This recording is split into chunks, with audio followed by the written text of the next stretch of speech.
ఈ దేశంలో ఇంకా వ్యవస్థలు బతికే ఉన్నాయి. సో ఏమి జరగవు. మిమ్మల్ని భయపెట్టించే కార్యక్రమం చేస్తున్నారు. పోలీసులను అడ్డం పెట్టుకుని 30 యాక్ట్ అని ఇంకోటని అడ్డం పెట్టుకుని ఒక 2-3 రోజులు టైం ఇవ్వండి. ఖచ్చితంగా దీని మీద మళ్ళీ ఈసారి ఉద్యమం మొదలు పెడదాము. ఈసారి ఉద్యమం మొదలు పెడితే వాళ్ళ పోలీసులు వచ్చినా ఇంకోటి వచ్చినా ఆపడానికి అయితే మాత్రము వాళ్ళ చేత కాదు, వాళ్ళ వల్ల కాదు. ఈసారి దానికి గవర్నమెంట్ కూడా సరైన సమాధానం చెప్పుకోవాల్సిన పరిస్థితి అయితే వస్తుంది. ఇప్పటికైనా గవర్నమెంట్ మేల్కొని దీని మీద మళ్ళీ రివ్యూ చేసుకుని వాళ్ళకి వేరే చోట భూములు కేటాయించి ప్రాజెక్టును తీసుకుని వచ్చేదో ఇంకోటో వాళ్ళ మధ్య ఏదైనా ఒప్పందాలుంటే దాన్ని వాళ్ళు యూజ్ చేసుకునే ప్రయత్నం చేయనివ్వండి. కానీ ఈసారి రైతుల జోలికి వస్తే మాత్రము దానికి వేరే రకంగా సమాధానం చెప్తాం. దానికి మీరు సిద్ధంగా ఉండండి.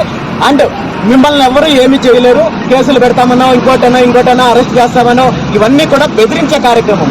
ఇప్పుడే ఆయన చెప్తున్నారు కదా, నువ్వు లుంగి కట్టుకున్నావు కాబట్టి నువ్వు స్టేషన్ పోదా అంటున్నారు. ఎంత నీచానికి దిగజారిపోయారో పోలీస్ వ్యవస్థ ఈ రాష్ట్రంలో మనం అర్థం ఉన్నాయి. అన్ని పక్కాగా ఉన్నాయి. లుంగి కట్టుకున్నావు కాబట్టి నిన్ను పోలీస్ స్టేషన్ కి తీసుకెళ్తానంటున్నాడట ఎస్ఐ. ఏం కాదన్నా, ఆపితే వాళ్ళు ఆగుద్దని ధీమా ఒకటే. ఏం కాదు, ఏమి కాదు, నన్ను ఆపలేరు. నేను లీగల్ గా వెళ్తాను. ఖచ్చితంగా నాకు లీగల్ గా నేనేం చేయాలో నాకు తెలుసు.